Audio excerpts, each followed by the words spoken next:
Hey everybody, this is Sir Anaba, and today I'm doing a performance review for the Nike Adapt BB 2.0. So this is Nike's second iteration for their self-lacing basketball shoe. So let's go ahead and discuss it for a little bit. We have here, starting out, is the Traction. The Traction consists of a translucent outsole. The pattern on the outsole is in the shape of the letter W, but they're really close together. When I was playing, I played on a non-dusty court, which was excellent. And then I also played on a semi-dusty court, and it still held up pretty well.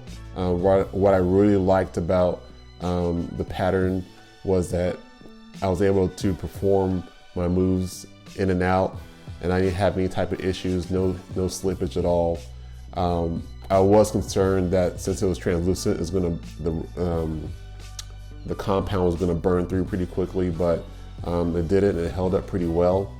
I would have liked to see the pattern, the Traction pattern, go on the outside as well too, especially if I'm trying to do a bit more of a deeper cut. But that's just kind of nitpicking. I didn't really have any issues here. I did like that it did kind of curve right here. So overall, the Traction held up pretty well and definitely gets an up. So as far as the cushioning setup, the cushioning has a Phylon with a Zoom turbo unit in the forefoot. The last year's model was made entirely of Cushlon. If you saw my review from last year, I wasn't too pleased with the fact that they were charging us $350 and there was no Zoom Air at all in the shoe, or at least put some type of React foam, and they gave us Zoom Air instead. But this year, I believe they listened to some of our complaints, and they added Zoom Air to the shoe finally.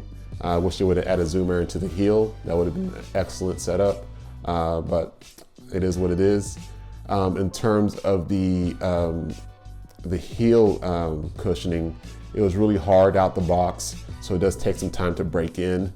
Another thing is you can kind of feel the Zoom Air in the forefoot at the beginning, but you definitely need to break the foam in altogether. But once it's broken in, you can definitely feel the Zoom Air. The Zoom Air Turbo, they also put that in the Kyrie 5 and the Kyrie 6.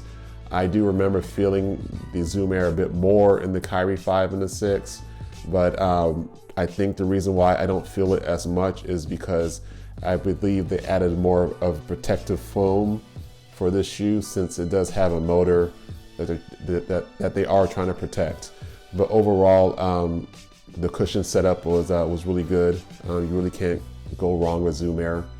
So the cushion does get it up. So in terms of the materials in the upper, this year's version, they kind of made the shroud a little bit shorter and kind of exposed the tongue a bit more, which didn't really have any effect on my performance when I was playing. The upper is made of a textile mesh material with a little bit of a rubber overlays on them. Last year's was a Flyknit, but this year they kind of switched it up. I didn't really have any issues with it. Underneath the shroud, you have like this thin type of textile. I'm not sure what this is. I would say it's another type of mesh. It was really breathable. I didn't have any issues at all. The tongue was really padded, really comfortable. The tongue, it does have some 3M material on it, and also around the collar, it was suede, but it was really comfortable. Nothing to complain about. You definitely don't need to break it in. It's already broken in out the box, which I really appreciate. So overall, the materials in the upper definitely gets an up. In terms of the fit and the lockdown, these fit true to size. The great thing about the Nike Adapt BB 2.0 is that you can do presets onto your phone. So all you got to do is slide your foot in, and it starts to measure how locked down how locked down you want your shoes to be, and you can do different settings. If you're going to play basketball, you have one setting for that. You can also create a setting for just walking around in them. So that really worked really well. So when these were locked down, this portion of the shoe was locked down, but these felt really very roomy.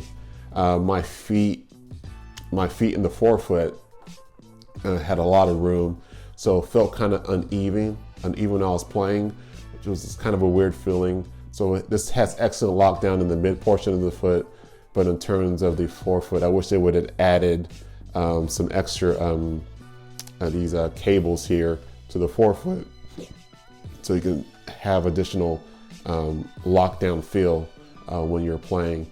So that was the only thing that was really concerning about it. So maybe the next iteration they'll extend the cables to the forefoot as well.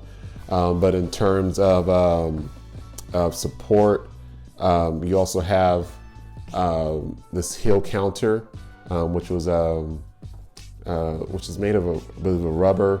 And I believe they have another heel counter in there as well. And then this motor in the mid portion of your midsole acts as torsional support for you. And then the outrigger here, which was excellent, really helped when I was playing as well. So I didn't really have any issues. So in terms of lockdown, it gets an up. In terms of support, it definitely gets an up. In terms of fit, I say it gets it down, just because it was kind of boxy in this portion here. So overall, when I was playing in the Nike Adapt BB 2.0, I really did enjoy playing in it.